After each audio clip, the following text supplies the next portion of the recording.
با نام و یاد خدای بزرگ سلام و درود خدمت یکایی که شما همیهنان عزیزم، مخاطبین محترم شبکه سه سیما برنامه فوتبال برتر.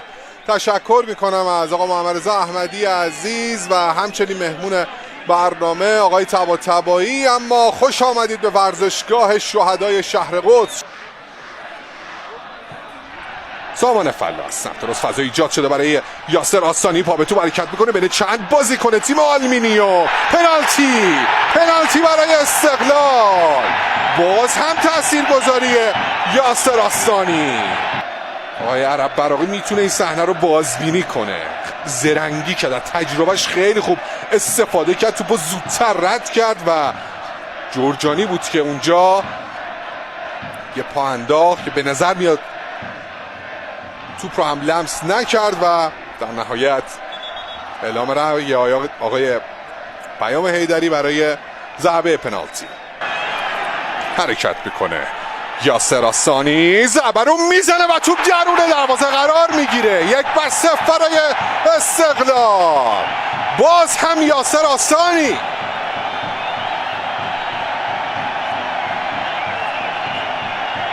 دروازه تیمی رو باز میکنن که 5 هفته از گل نخورده.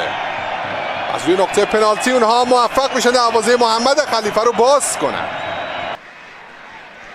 بازی خیبر خرم‌آباد گلگهر هم دقایق پیش آغاز شد. یه پاس بلند بسیار خوب، اونجا یه استارت زده علیرضا کوشکی، میاره تو از علیرضا کوشکی، یه مهار فوق العاده از محمد خلیفه. نشون میده چرا این هفته ها همه دارن ازش تعریف میکنن. یه موقعیت طلایی بود برای استقلال، میتونستن خیالشون رو راحت کنن، اما درخشش دروازه‌بان آلومینیومی اجازه رو بهشون نمیده. از سمت راست حالا موقعیت خوب برای آلومینیوم، داخل محوطه جریمه مرزبان میزنه و عالی میگیره حبیب فرعباسی. توپو جلوتر ببره کوشکی، میتونن به کار سرعت بدن استقلالیا. مهران احمدی، پاس برای علیرضا کوشکی، به توپ رسیده. خود علیرضا کوشکی یه پا عوض میکنه، عالیه، بازیکن پیش رو بر میداره و با دخالت مدافعین دروازه‌بان بازی خوبی رو در مجموع تماشا کردیم و میتونه حتی نیمه دومش هم بهتر بشه. امیدواریم که حالا بازی هم به حاشیه کشیده نشه. 1-2 خوب توپ کماکان در اختیار بازیکنان استقلاله. مهران احمدی توپو رد میکنه برای علیرضا کوشکی، توپو در اختیار گرفته. علیرضا کوشکی ارسال، ضربه سر و توپ درون دروازه قرار گرفت. 2-0 برای استقلال. منیر حدادی حساب کارو 2-0 کرد. اینقدر اصرار داشتن استقلالی‌ها که علیرضا کوشکی از کانال سمت چپ توپ ببره تا بالاخره نتیجهشو در دقایق پایانی نیمه نخست گرفتن.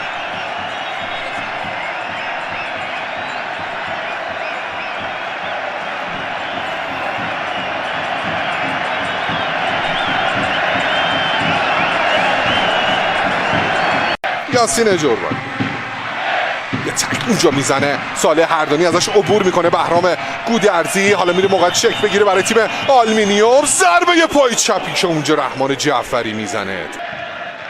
سمت راست را میندازن عباس کهریزی رو، یه ارسال به محوطه جریمه، برخورد 2 بازیکن با هم دیگه نزدیک به صحنه از پیام حیدری. این ضربه پای راست که توپ از بالای دروازه به بیرون میره. ابوالفضل قنبری شانسش رو امتحان کرد برای گلزنی.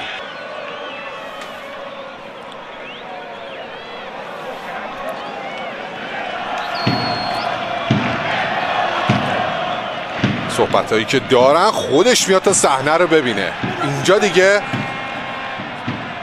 به نظر میاد که آقای عرب براقی مقدار مردد بوده رو اون صحنه. ببینیم رأی نهایی رو به سود کدوم تیم اعلام خواهد کرد آقای پیام حیدری.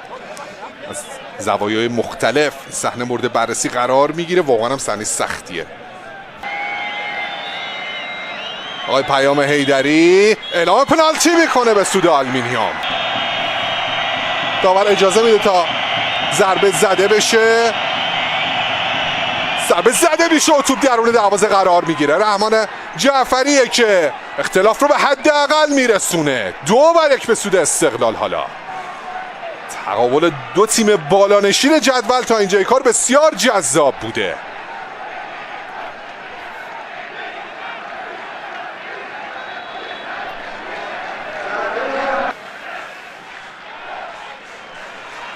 حرکت از بازیکنان استقلال. صالح هردانی توپو میبره سمت راست یاسر آسانی، یه بازیکن عالی از پیش رو برمیداره. یاسر آسانی ضربهشو عالی میگیره محمد خلیفه.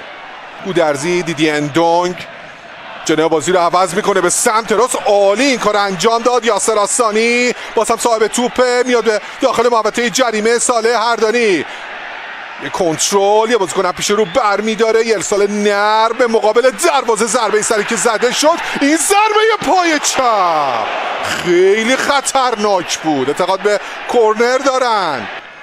توپ مواج میاد باز هم به تیر اول، توپ دور شد. دیدی اندونگ کنترل توپ میبره به سمت چپ. منیر حدادی یه ارسال دیگه، ضربه سر و گل سوم. اینم گل سوم و علیرضا کوشکی حساب کارو 3-0 میکنه. 2 بازی پیاپی برای استقلالی ها و 3 گل برای این تیم.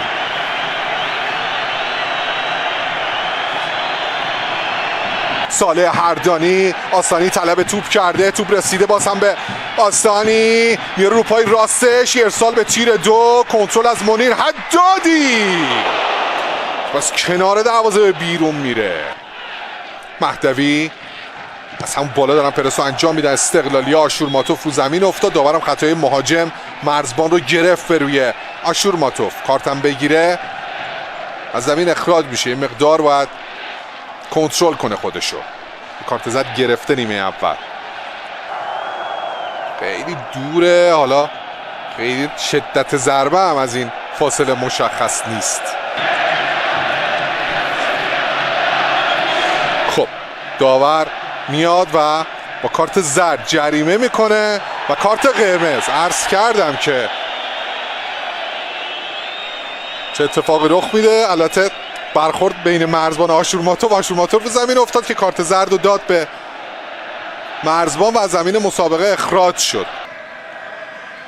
قزاقینیا پشت محوطه جریمه، یه پاس تو در، نازون میتونه ضربه نهایی رو بزنه. ضربه زمینیش و سوت پایان مسابقه.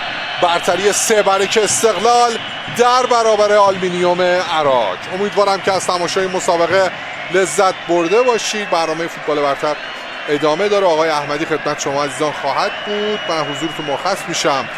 ایام به کام، خدا نگهدار.